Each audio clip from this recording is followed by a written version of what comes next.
Hello ಸ್ನೇಹಿತರೆ, ಶ್ರೀರಂಗ ಟಿವಿಗೆ ಸ್ವಾಗತ. ಸ್ನೇಹಿತರೆ, ನಮ್ಮ ಶ್ರೀರಂಗ ಟಿವಿ ಚಾನಲನ್ನು ದಯವಿಟ್ಟು ಸಬ್ಸ್ಕ್ರೈಬ್ ಮಾಡಿ.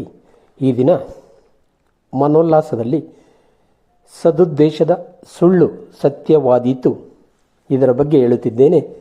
ಸತ್ಯವನ್ನೇ ಹೇಳಬೇಕು, ಸುಳ್ಳು ಹೇಳಬಾರದು ಎಂಬುದೊಂದು ನೀತಿ ಮಾತು. ಹಾಗಿದ್ದರೆ ಸತ್ಯ ಎಂದರೇನು?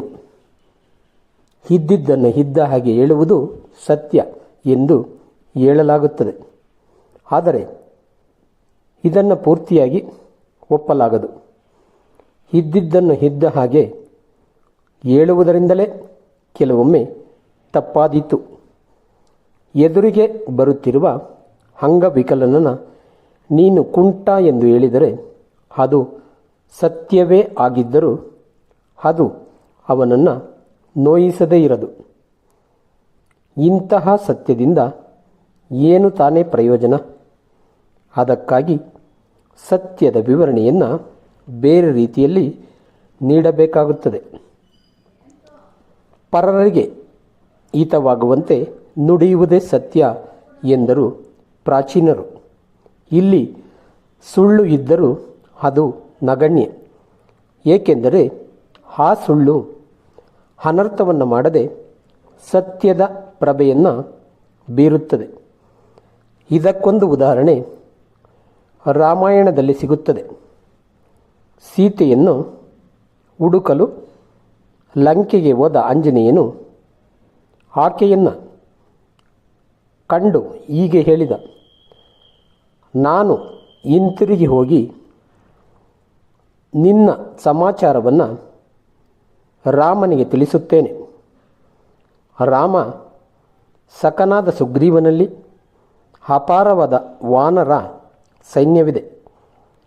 ಆ ಸೈನ್ಯದೊಂದಿಗೆ ರಾಮನು ಲಂಕೆಗೆ ಬಂದು ರಾವಣನನ್ನು ಅಪಹರಿಸಿ ಸಂಹರಿಸಿ ನಿನ್ನನ್ನು ಕರೆದುಕೊಂಡು ಹೋಗುತ್ತಾನೆ ಎಂದು ಸಮಾಧಾನಿಸಿದ. ಕೂಡಲೇ ಸೀತಾದೇವಿ ಶತಯೋಜನ ವಿಸ್ತೀರ್ಣವಾದ ಸಮುದ್ರವನ್ನು ಆ ವಾನರರು ದಾಟಬಲ್ಲರೇ? ಇದನ್ನು ನಂಬಲಾಗದು ಎಂದು ತನ್ನ ಸಂಶಯವನ್ನು ಪ್ರಕಟಿಸಿದಳು. ಆಗ ಆಂಜನೇಯನು ಹೇಳಿದ: ಮದ್ವಿಶಿಷ್ಟಾಶ್ಚ ತುಲ್ಯಾಶ್ಚ ಸಂತಿ ತತ್ರ ವನೌಕಸಃ ಮತ್ತಃ ಪ್ರತ್ಯವರಃ ಕಶ್ಚಿತ್ ನಾಸ್ತಿ ಸುಗ್ರೀವ ಸನ್ನಿಧೌ. ಇದರರ್ಥ, ಅಮ್ಮ, ಸುಗ್ರೀವನ ಸೈನ್ಯದಲ್ಲಿರುವ ಎಲ್ಲ ವಾನರರು ನನ್ನ ಸಮ ಪರಾಕ್ರಮಿಗಳು ಅಥವಾ ನನಗಿಂತ ಹೆಚ್ಚು ಪರಾಕ್ರಮಿಗಳು. ನನಗಿಂತ ಕಡಿಮೆ ಪರಾಕ್ರಮಿಯಾದ ಒಬ್ಬ ವಾನರನು ಆ ಸೈನ್ಯದಲ್ಲಿ ಇಲ್ಲ. ನಾನೇ ಇಲ್ಲಿಗೆ ಬಂದಿರುವಾಗ ಅವರು ಬರಲಾರರೆ ಎಂದು ಕೇಳಿದ. ಇದು ಆಂಜನೇಯನು ಹೇಳಿದ ಸುಳ್ಳು ಮಾತು. ಏಕೆಂದರೆ ಸುಗ್ರೀವನ ಸೈನ್ಯದಲ್ಲಿ ಆಂಜನೇಯನಂತಹ ಪರಾಕ್ರಮಿ ಆಂಜನೇಯ ಮಾತ್ರ. ಅವನಂತಹ ಪರಾಕ್ರಮಿ ಅಲ್ಲಿ ಇನ್ನೊಬ್ಬನಿಲ್ಲ. ಇದರಿಂದ ಆಂಜನೇಯನು ಸುಳ್ಳು ಹೇಳಿದ ಎನ್ನೋಣವೇ ಆಗದು. ಏಕೆಂದರೆ ಸುಗ್ರೀವನ ಸೈನ್ಯದಲ್ಲಿ ಇರುವ ವಾನರರು ಸಮುದ್ರವನ್ನು ದಾಟುವಷ್ಟು ಪರಾಕ್ರಮಿಗಳಲ್ಲ ಎಂಬ ಯಥಾರ್ಥವನ್ನು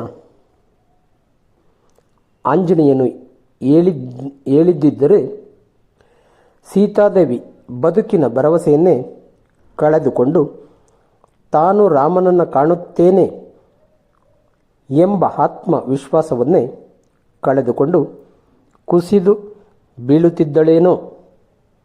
ಅಲ್ಲಿ ಇನ್ನೊಂದು ಅನರ್ಥವಾಗುತ್ತಿತ್ತು. ಈ ಅನರ್ಥವನ್ನು ತಡೆದದ್ದು ಆಂಜನೇಯ ಹಾಡಿದ ಭರವಸೆ ತುಂಬುವ ಸುಳ್ಳು ಮಾತು. ಇದು ಸೀತಾದೇವಿಯ ಪ್ರಾಣ ಉಳಿಸಿದ ಸುಳ್ಳಾದ್ದರಿಂದ ಸತ್ಯಕ್ಕೆ ಸಮನಾಯಿತು.